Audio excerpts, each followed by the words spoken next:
Hey guys, welcome back on the lecture series of 11th class microeconomics.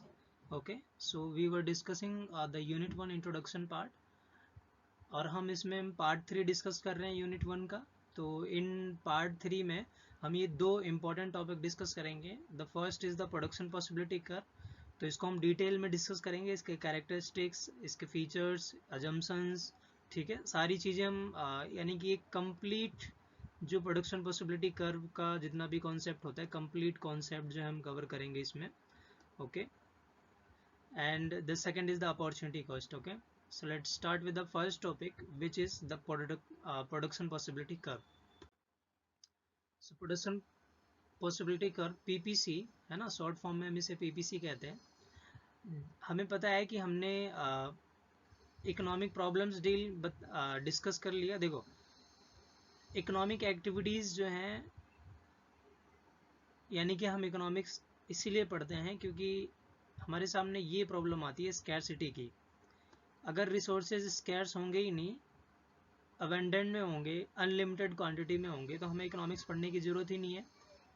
तो economics पढ़ने की ज़रूरत तब पड़ती है जब स्कैरसिटी की प्रॉब्लम आती है, यानी कि जब रिसोर्सेज कम हो जाते हैं अनलिमिटेड वांट्स से, तो तब हमें इकोनॉमिक्स पढ़ने की ज़रूरत पड़ती है। ओके, और हमने देखा था कि स्कैरसिटी जो है वो चॉइस ऑफ प्रॉब्लम को जनरेट करती है, क्योंकि रिसोर्सेज अगर लिमिटेड है हमारे पास और हमारी वांट्स जो है वो अनलिमिटेड है, तब हमें चूज़ करना पड़ता है कि कौन सा प्रोडक्शन या कौन से कंजम्पशंस किया जाए, है ना।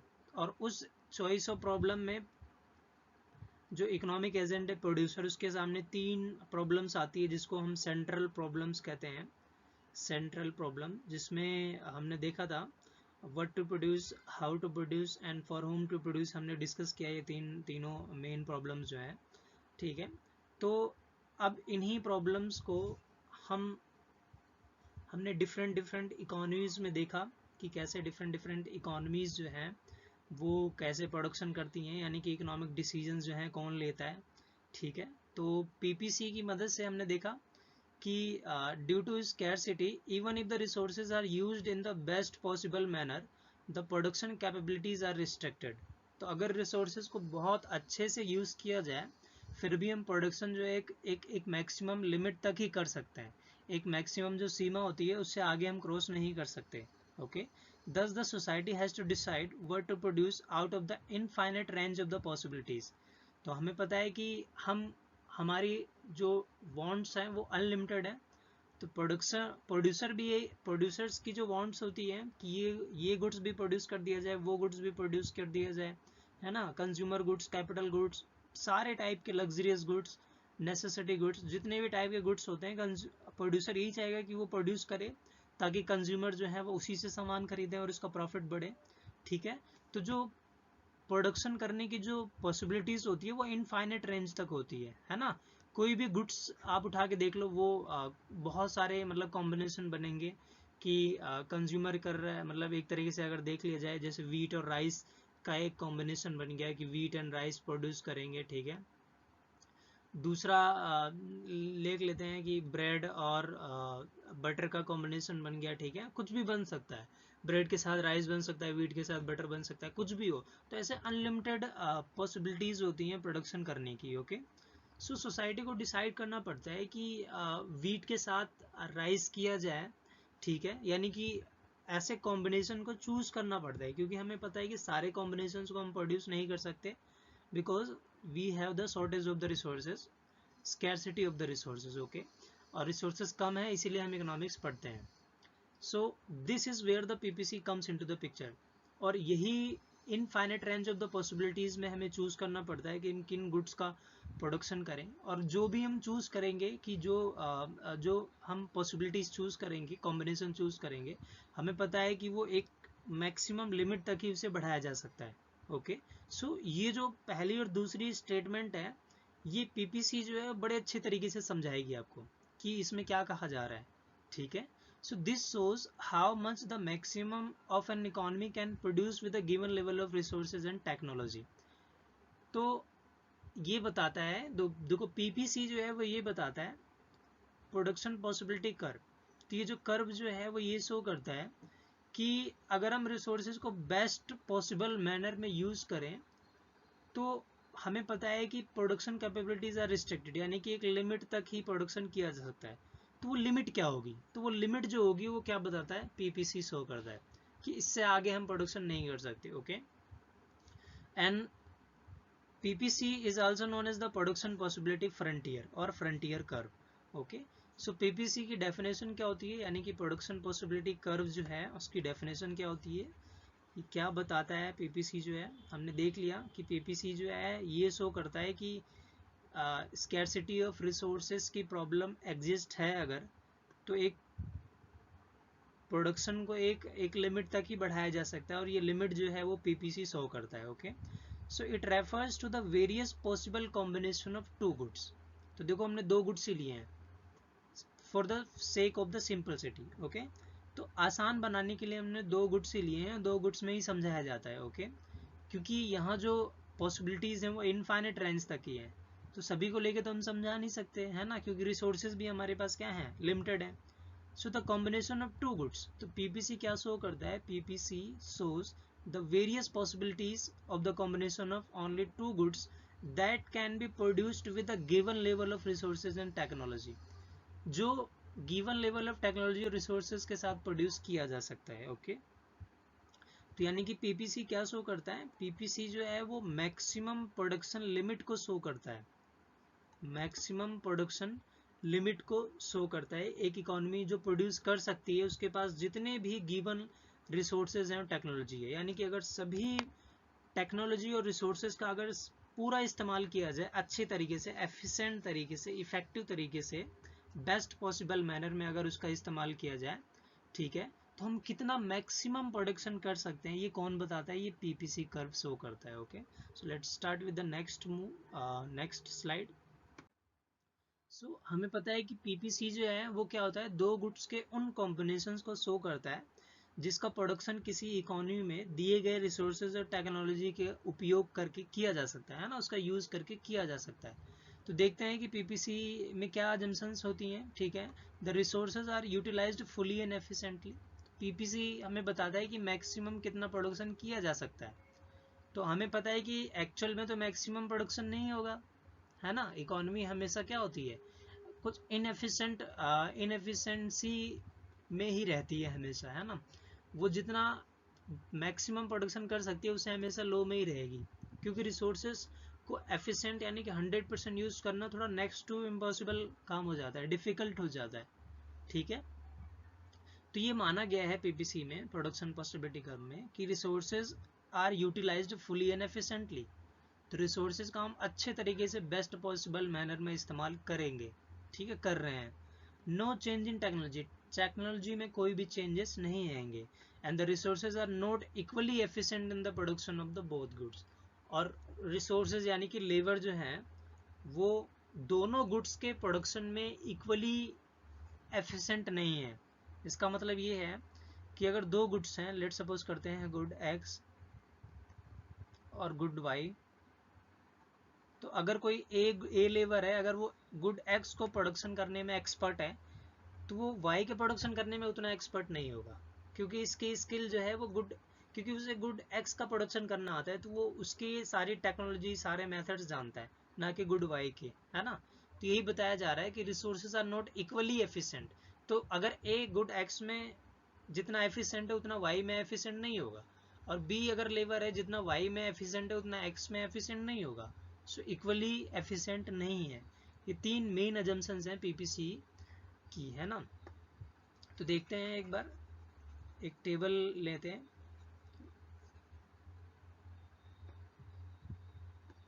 ओके, सो यहाँ पर हम गुड X लेते हैं और यहाँ पर हम गुड Y लेते हैं। ओके, सो गुड X जो है 0 1 2 3 4 है। ओके, और ये 10 है, 9 है, 7 है, 4 है और 0 है।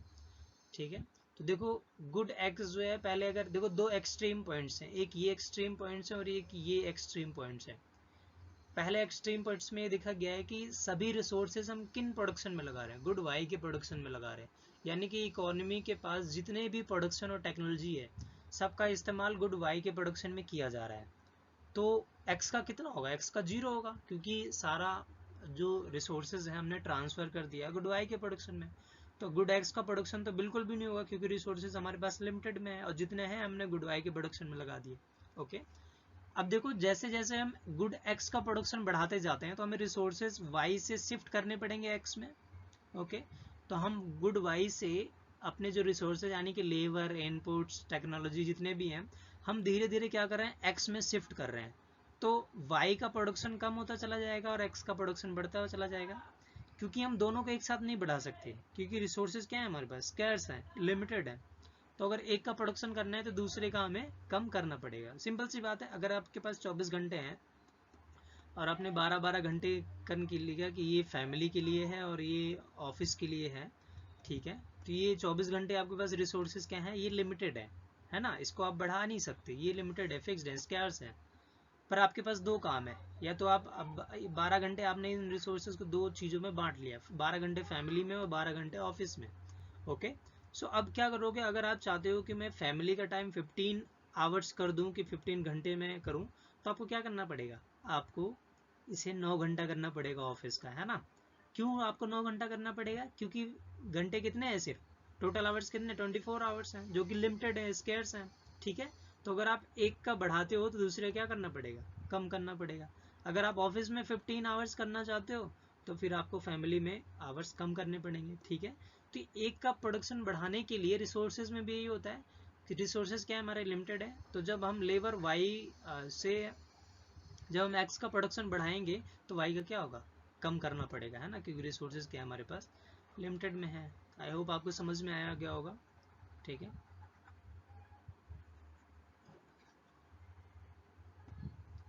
तो जैसे जैसे हम x का देखो बढ़ाते जा रहे हैं 1 2 3 4, वैसे वैसे y का क्या होगा, कम होता जा रहा है ना। तो क्यों कम हो रहा है, क्योंकि रिसोर्सेज स्कैर्स हैं, लिमिटेड है।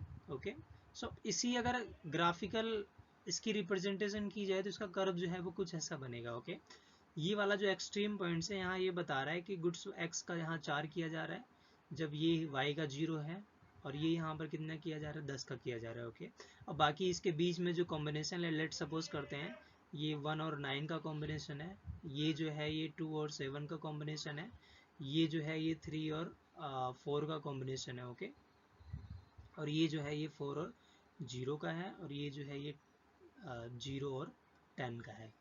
ओके, सो ये कॉम्बिनेशन हमने डिटरमाइन की, ये मैंने ऐसे ही डिटरमाइन किए हैं, ठीक है, ऐसे ही मैंने पॉइंट आउट किए हैं, कोऑर्डिनेट्स लगाए, ये एग्जैक्ट नहीं है, ठीक है, पर समझने के लिए कि इस कर्व को अगर बनाओगे तो ये ऐसा ही बनेगा, और इसी कर्व को क्या बोलते हैं, पीपीसी बोलते हैं। ओके, तो देखो यहाँ पर यहाँ दो चीज़ें देखने को मिल रही हैं आपको। पहला ये है कि एक का प्रोडक्शन अगर हम बढ़ा रहे हैं, यानी कि अगर हम एक्स का प्रोडक्शन बढ़ा रहे हैं, लेट्स चेंज द कलर, अगर हम एक्स का प्रोडक्शन बढ़ा रहे हैं, देखो अगर हम एक्स का प्रोडक्शन बढ़ा रहे हैं, एक्स का प्रोडक्शन अगर हम बढ़ा रहे हैं यहाँ से यहाँ तक, ठीक है, यहाँ से यहाँ तक, तो हमें वाई का क्या करना पड़ेगा, कम करना पड़ेगा। और एक्स का अगर हम अगेन और अगर बढ़ाने की कोशिश कर रहे हैं तो हमें वाई का क्या करना पड़ेगा, अगेन कम करना पड़ेगा, है ना। तो जिसकी वजह से अगर हम, तो यहाँ देखो यहाँ एक रिलेशनशिप बन रही है कि अगर मैं एक्स का प्रोडक्शन बढ़ाता हूँ तो वाई का प्रोडक्शन मुझे कम करना पड़ेगा, या फिर अगर मैं वाई का बढ़ाता हूँ तो मुझे एक्स का कम करना पड़ेगा, है ना। तो इनके बीच में कैसा रिलेशन देखने को मिल रहा है, इनके बीच में नेगेटिव रिलेशन देखने को मिल रहा है। और नेगेटिव रिलेशन इसलिए है क्योंकि हमारे रिसोर्सेज जो हैं वो क्या हैं, स्कैर्स हैं। और इन्हीं नेगेटिव रिलेशंस की वजह से पीपीसी कर्व जो है वो कैसा दिख रहा है आपको, डाउनवर्ड स्लोपिंग कर्व दिख रहा है। Okay, downward sloping curve. तो ये हमेशा याद रखना कि पीपीसी का कर्व जो होता है वो नीचे की तरफ होता है। ओके, यानी कि डाउनवर्ड स्लोपिंग कर्व होता है। इसका रीज़न यही है कि रिसोर्सेज क्या है, लिमिटेड है। तो जब हम एक्स का अगर प्रोडक्शन बढ़ाएंगे, यानी कि एक गुड्स का अगर हम प्रोडक्शन बढ़ाते हैं तो दूसरे गुड्स का ऑटोमेटिकली हमें कम करना पड़ेगा, ठीक है। और एक और चीज़ यहाँ से निकल के आ रही है, पहली चीज़ हमने फाइंड आउट कर ली कि इसका कर्व का जो स्लोप होता है वो क्या होता है, नीचे की तरफ होता है, डाउनवर्ड स्लोपिंग कर्व होता है इसका, ठीक है। तो एक हमने फाइंड आउट कर लिया इसमें। अब दूसरा देखते हैं, देखो ये ध्यान से देखना कि यहाँ देखो एक का प्रोडक्शन बढ़ रहा है, फिर यहाँ एक का प्रोडक्शन बढ़ रहा है ना, एक्स का हम एक एक प्रोडक्शन बढ़ाते जा रहे हैं, एक एक प्रोडक्शन बढ़ाते जा रहे हैं। पर देखो यहाँ पर, यहाँ हम वाई का एक कम किया है, फिर यहाँ हमने दो कम कर दिया वाई का, फिर यहाँ हमने तीन कम कर दिया, और फिर लास्ट में हमने कितना कम कर दिया, चार कम कर दिया। तो आप देख रहे हो कि इनके बीच में क्या डिफरेंस है। गुड एक्स का हम एक प्रोडक्शन बढ़ा रहे हैं, जैसे यहाँ पर देख लो, एक से दो कर रहे हैं, तो कितना यहाँ कम करना पड़ रहा है, यहाँ दो कम करना पड़ रहा है। और फिर हमने जब x का एक और बढ़ाया तो यहाँ देखो तीन कम करना पड़ रहा है मुझे y का, और यहाँ जो हमने एक और बढ़ाया x का, तो यहाँ पर मुझे चार गुड्स y के सेक्रीफाइस करने पड़ रहे हैं। ऐसा क्यों हो रहा है, मतलब ज़्यादा से ज़्यादा मुझे क्यों गुड y का छोड़ना पड़ रहा है सिर्फ गुड x का एक प्रोडक्शन करने के लिए। तो इसका रीज़न ये है कि रिसोर्सेज हमारे क्या हैं, लिमिटेड है। ओके, सो ये मान लेते हैं गुड एक्स की फैक्ट्री है, एक्स मान लेते हैं, ये है गुड वाई की फैक्ट्री। ओके, सो अब हम इसका प्रोडक्शन बढ़ा रहे हैं, तो रिसोर्सेज क्या कर रहे हैं, रिसोर्सेज शिफ्ट कर रहे हैं, यहाँ पर रिसोर्सेज शिफ्ट कर रहे हैं। तो अब देखो, जो गुड वाई के प्रोडक्शन में एक्सपर्ट है, क्या जब उन्हें शिफ्ट किया जाएगा गुड एक्स के प्रोडक्शन में, तो क्या वो उतने ही स्मार्ट तरीके से, उतने ही एफिशिएंट तरीके से काम कर पाएंगे, उतना ही प्रोडक्शन कर पाएंगे जितना वो वाई में कर रहे थे? नहीं कर पाएंगे, क्योंकि वो गुड वाई के प्रोडक्शन में एक्सपर्ट है। ओके, गुड वाई के प्रोडक्शन में वो ज़्यादा एक्सपर्ट है, तो जिसकी वजह से जब हम गुड वाई से रिसोर्सेज को शिफ्ट करते हैं, ट्रांसफ़र करते हैं गुड एक्स के प्रोडक्शन में, तो उनकी जो एफिशिएंसी होती है, जो उनकी प्रोडक्टिविटी होती है, वो लॉस हो जाती है, वो कम हो जाती है। इसीलिए वो जितने अच्छे से काम कर पा रहे थे गुड वाई के प्रोडक्शन में, उतने अच्छे से काम नहीं कर पाएंगे गुड एक्स के प्रोडक्शन में। इसीलिए गुड वाई का प्रोडक्शन इसीलिए ज़्यादा से ज़्यादा लॉस हो रहा है, हमें इकोनॉमी को ज़्यादा से ज़्यादा लॉस हो रहा है, सहना पड़ रहा है, लॉस ज़्यादा सहना पड़ रहा है ना। गुड वर्क्स का तो गुड एक्स का देखो, अगर यहाँ दो कम हो रहा है प्रोडक्शन, तो यहाँ दो बढ़ना चाहिए।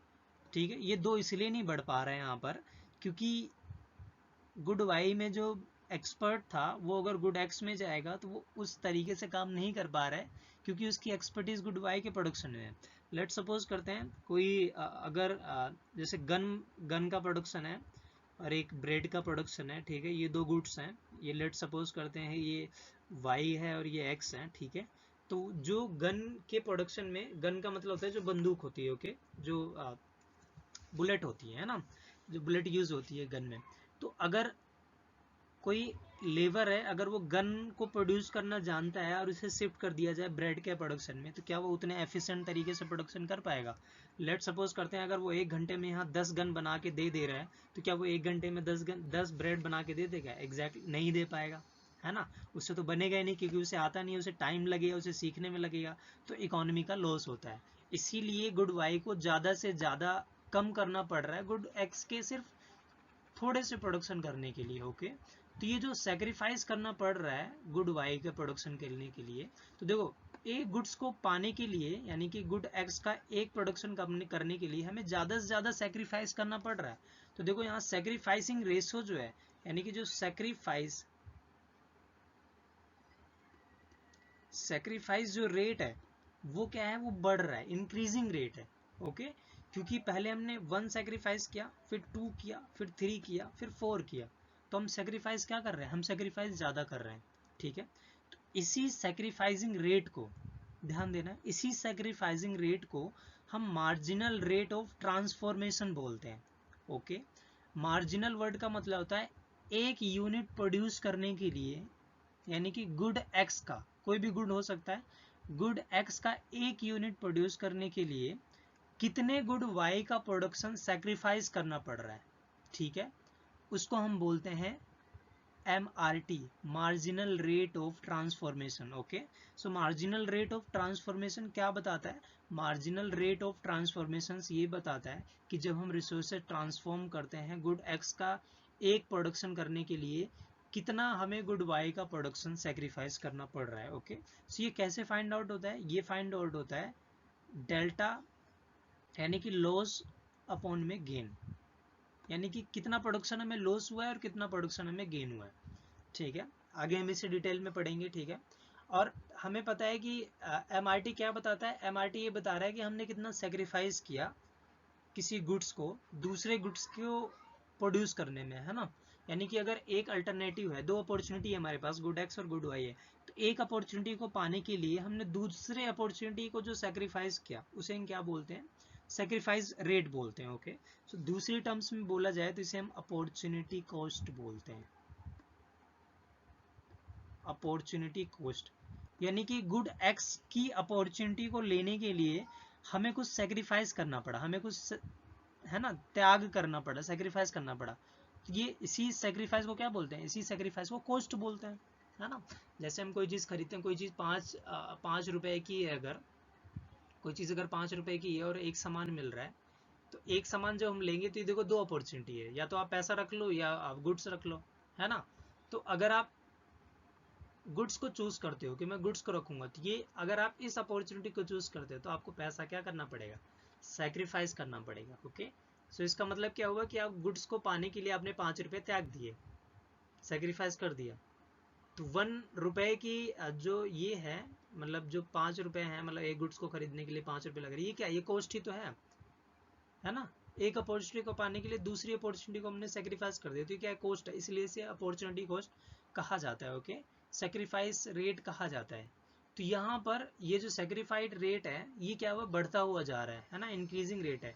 और इसी इंक्रीजिंग रेट की वजह से जो हमारा कर्व बनता है वो कुछ ऐसा ऊपर से उभरा हुआ बनता है। देखो यहाँ पर, जिसको हम इकोनॉमिक्स की भाषा में इसे हम क्या बोलते हैं, कंकेव बन रहा है, concave from the origin.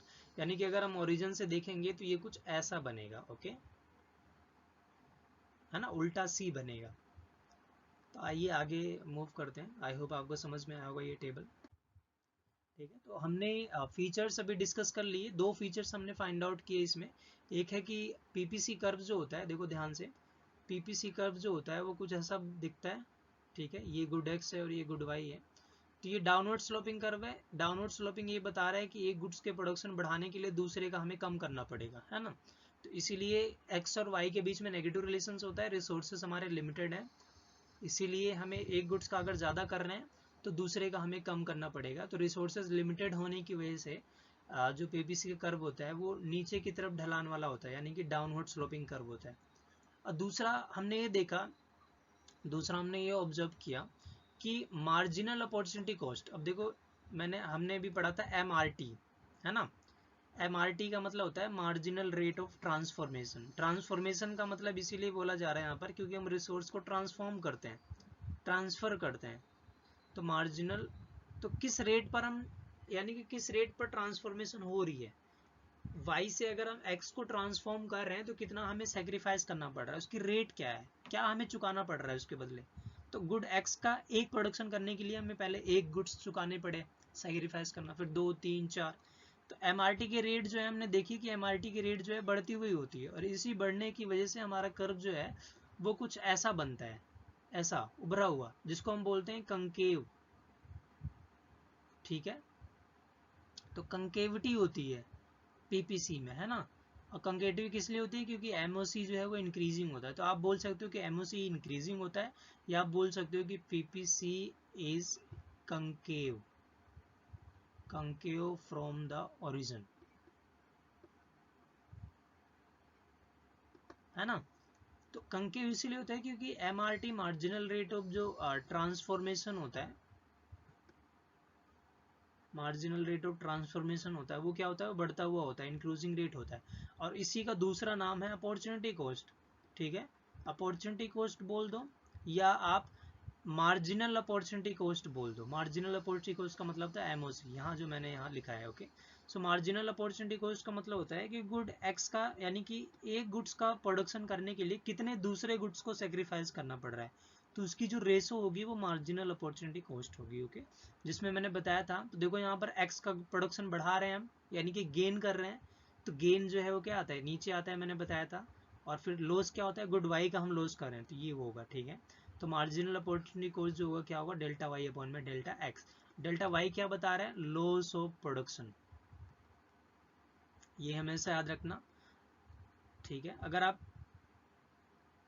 Loss of production, और ये डेल्टा एक्स क्या बता रहे हैं हमें, gain of production, gain of production. आपको ये याद रखना है, ठीक है, ये याद रखना है आपको, ये इंपॉर्टेंट है कि ऊपर हम लॉस लिखते हैं और नीचे अपॉन में, यानी कि लॉस अपॉन में गेन होता है, ठीक है। ये तो ऊपर नीचे हो सकता है ना। हो सकता है कि x की जगह y का प्रोडक्शन अगर बढ़ रहा है तो लॉस तभी भी होगा जिसका, तो यहाँ x का लॉस हो जाएगा और y का गेन हो जाएगा, है ना, तो रिवर्स हो जाएगा इसका। तो ये हमेशा याद रखना कि marginal opportunity cost is the ratio of the loss of production and the gain of the production. Okay, so I hope आपको 2 फीचर्स समझ में आए होंगे। तो पीपीसी के 2 कैरेक्टरिस्टिक्स होते हैं मेनली, ठीक है। पहला जो इसका कैरेक्टरिस्टिक्स होता है वो होता है पीपीसी जो है वो डाउनवर्ड स्लोपिंग कर्व होता है। रीजन क्या है डाउनवर्ड स्लोपिंग कर्व का? क्योंकि रिसोर्सेज क्या है हमारे पास, लिमिटेड है। तो इसीलिए अगर गुड एक्स का प्रोडक्शन करना है तो गुड वाई का, यानी कि more of good X production lead to less of good production Y. Okay, so Y का हमें कम करना पड़ेगा अगर हम एक्स का बढ़ाना चाहते हैं, और या फिर हम अगर वाई का बढ़ाना चाहते हैं तो एक्स का कम करना पड़ेगा, है ना। और दूसरा जो इसका फीचर्स ये है कि पीपीसी कर्व जो है वो क्या होता है, कंकेव होता है। पीपीसी कर्व जो होता है वो क्या होता है, कंकेव फ्रॉम द ओरिजिन, ठीक है, ये याद रखना। और कंकेविटी का जो रीजन होता है वो होता है एमओसी इंक्रीजिंग होती है, क्योंकि मार्जिनल अपॉर्चुनिटी कॉस्ट जो है, या फिर आप एमआरटी बोल दो या फिर आप अपॉर्चुनिटी कॉस्ट बोल दो, ठीक है, ये क्या होते हैं, ये इंक्रीजिंग होते हैं, ठीक है। तो अगर हम ध्यान से देखें पीपीसी को एक बार और, तो देखो ये वाई गुड्स हैं और यहाँ पर हमने एक्स गुड्स लिया है। तो देखो लेट सपोज करते हैं कि ये y1 है, y2 है, ठीक है, y3 है, ये x1 हो गया, ये x2 हो गया। देखो, तो यहाँ से यहाँ तक अगर हम मूव कर रहे हैं a और b से पॉइंट से, तो देखो अगर हम x1 से x2 मूव कर रहे हैं तो हमें इतना सेक्रीफाइस करना पड़ा है ना, यानी कि डेल्टा y जो है हमें सेक्रीफाइस करना पड़ रहा है। और डेल्टा y कैसे आया, y2 माइनस में y1, है ना। जितना अब हुआ उसके माइनस कर देंगे तो इतना चेंज आया है। और फिर कितना हमें मिल रहा है, गेन कितना हो रहा है, ठीक है। तो डेल्टा y क्या बता रहा है हमें, डेल्टा y जो है हमें लॉस बता रहा है। और फिर ये क्या बता रहा है, ये हमें गेन बता रहा है। तो ये गेन क्या है, डेल्टा x है। तो डेल्टा x कैसे निकला, x2 माइनस में x1, ठीक है। और ये क्या बता रहा है, ये गेन बता रहा है। तो हमने भी देखा कि MRT जो होती है वो क्या होता है, लॉस, मिटा देते हैं इसे, थोड़ा सा स्पेस की ज़रूरत है मुझे, ठीक है।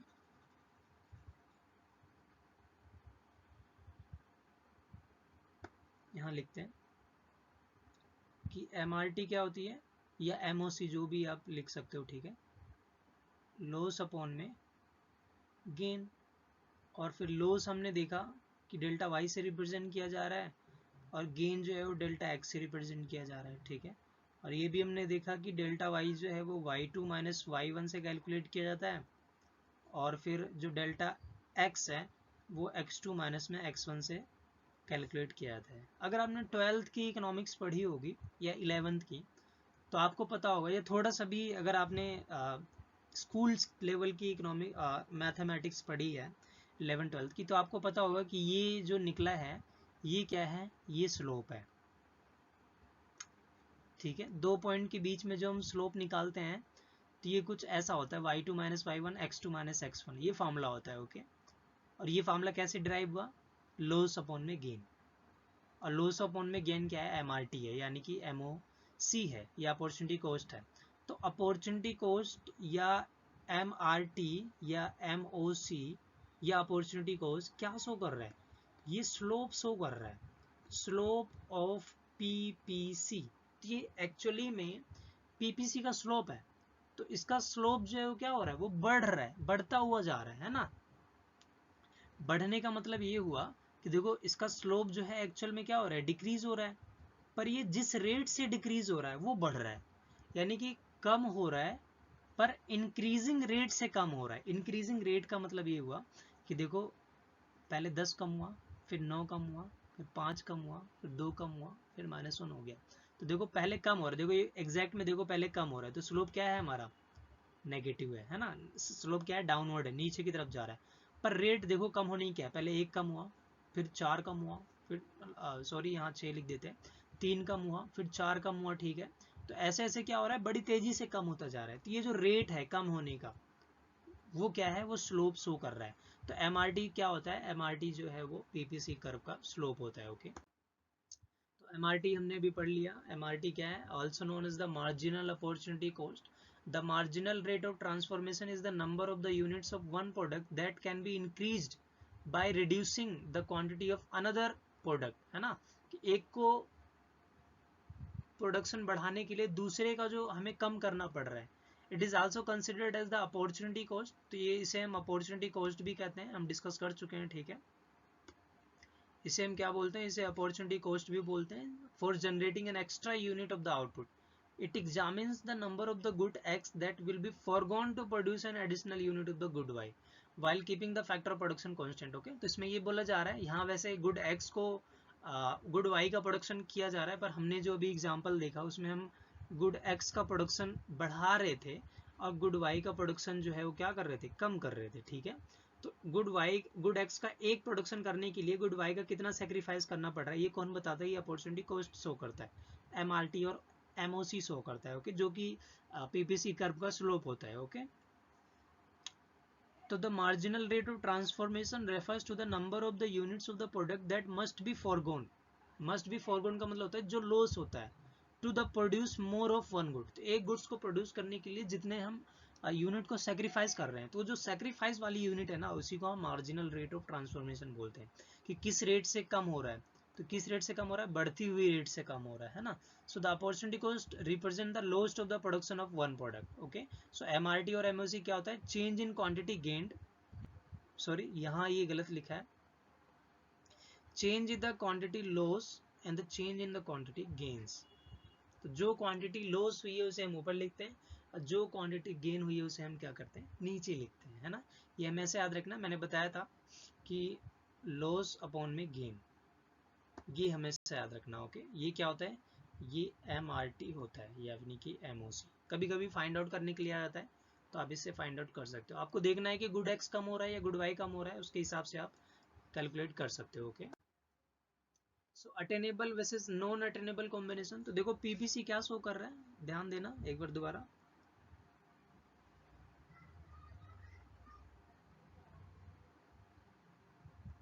तो ये गुड X है,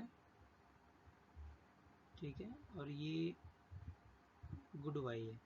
तो PPC क्या शो कर रहा है, PPC शो कर रहा है कि एक इकोनॉमी अगर सारे रिसोर्सेज का इस्तेमाल करे तो गुड X और Y का मैक्सिमम प्रोडक्शन कितना कर सकती है। ओके, सो ये जो प्रोडक्शन लेवल है, ठीक है, तो ये जो PPC कर्व पर, तो देखो मैक्सिमम प्रोडक्शन इतना हो सकता है, ये जो कर्व है, ठीक है, तो यहाँ तक मैक्सिमम प्रोडक्शन हो सकता है, इसके बाहर प्रोडक्शन नहीं हो सकता। इसका मतलब इकोनॉमी जो है, ध्यान देना, इकोनॉमी जो है वो या तो PPC पर रहेगी, या तो PPC पर रहेगी या PPC के अंदर मूव करेगी कहीं ना कहीं, ठीक है, और PPC के बाहर नहीं जा सकती।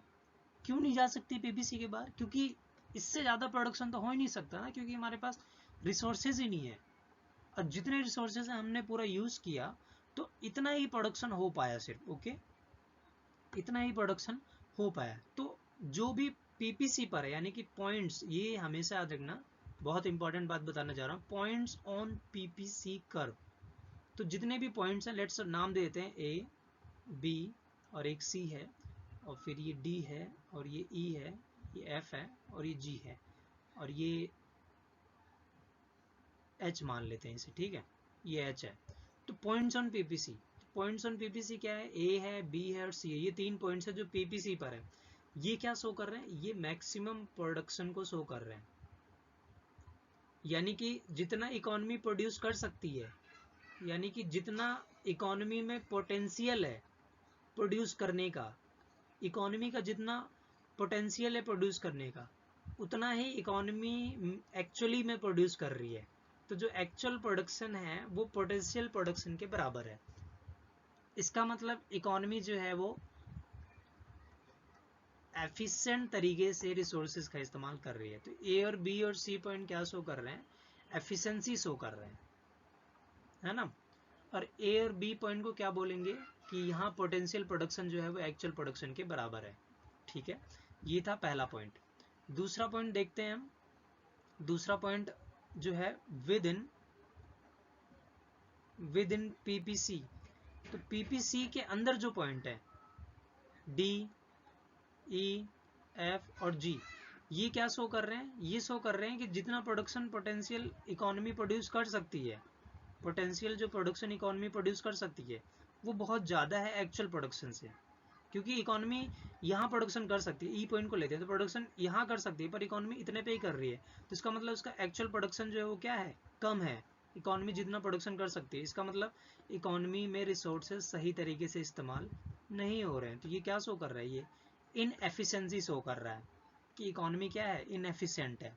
ओके, और तीसरा पॉइंट है ये 3 वाला है ना, आउटसाइड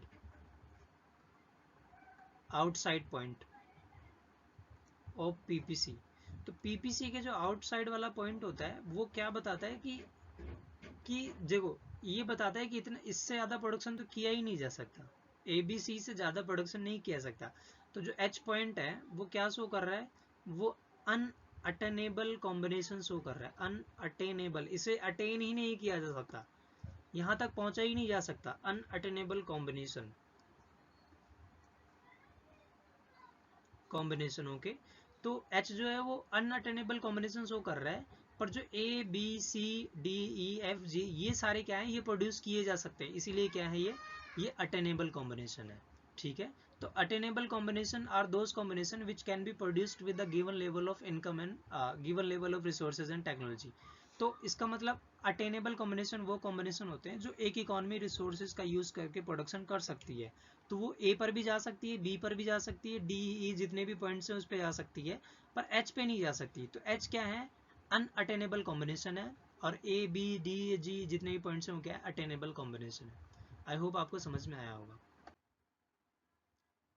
अब बात करते हैं कि अगर रिसोर्सेज और टेक्नोलॉजी में चेंजेस आ जाएं, तो पहले हम देखते हैं कि अगर रिसोर्सेज में चेंजेस आ जाएं, ये डेल्टा जो है वो चेंज को शो करता है, तो अगर रिसोर्सेज में चेंज आते हैं तो हो सकता है कि रिसोर्सेज बढ़े हों।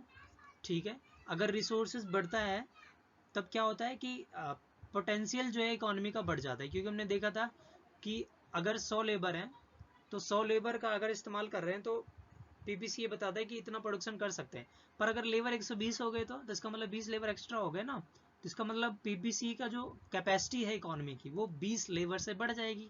तो ऐसे में क्या होता है कि जब रिसोर्सेज बढ़ जाते हैं तो पीपीसी अगर ये है तो पीपीसी क्या होता है? आगे की तरफ शिफ्ट हो जाती है। ओके, क्योंकि रिसोर्सेज बढ़ने से कहाँ पॉइंट कहाँ गया? रिसोर्सेज बढ़ने से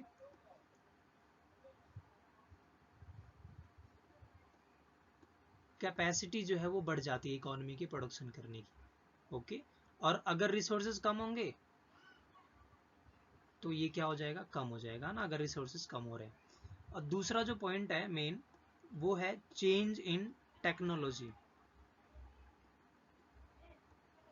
ठीक है, तो अगर दोनों गुड्स के टेक्नोलॉजी चेंज हो रही है तो इसका मतलब हम अब उसी लेबर यूनिट का इस्तेमाल करके ज़्यादा से ज़्यादा प्रोडक्शन कर सकते हैं। तो टेक्नोलॉजी भी क्या करता है? टेक्नोलॉजी भी किसी भी नेशन की कैपेसिटी को चेंज कर देता है, यानी कि उसका मैक्सिमम प्रोडक्शन जो है बढ़ जाता है। ठीक है, तो इसमें भी अगर हम एडवांस टेक्नोलॉजी की तरफ मूव कर रहे हैं तो पीपीसी क्या होगा? आगे की तरफ शिफ्ट हो जाएगा। ओके, समझ में आया?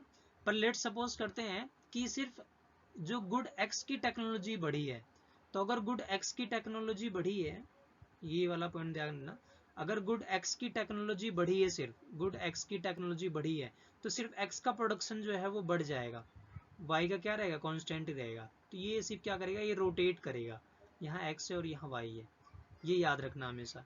वाई का अभी भी कांस्टेंट है क्योंकि वाई की टेक्नोलॉजी अभी भी वही है। एक्स की टेक्नोलॉजी बढ़ी तो एक्स का प्रोडक्शन क्या होगा? शिफ्ट हो जाएगा। ओके, पर अगर वाई की टेक्नोलॉजी अगर चेंज होती है, सिर्फ वाई की टेक्नोलॉजी अगर चेंज होती है तो जो पीपीसी बनेगा वो कैसा बनेगा? ये इनिशियल पीपीसी है, तब ये वाई की तरफ क्या हो जाएगा? रोटेट हो जाएगा। ओके, आई होप आपको समझ में आया होगा। तो ये स्लाइड यहीं तक है। आई थिंक आपको समझ में आया होगा। अगर कोई डाउट है तो आप कमेंट बॉक्स में पूछ सकते हैं। Okay, thank you.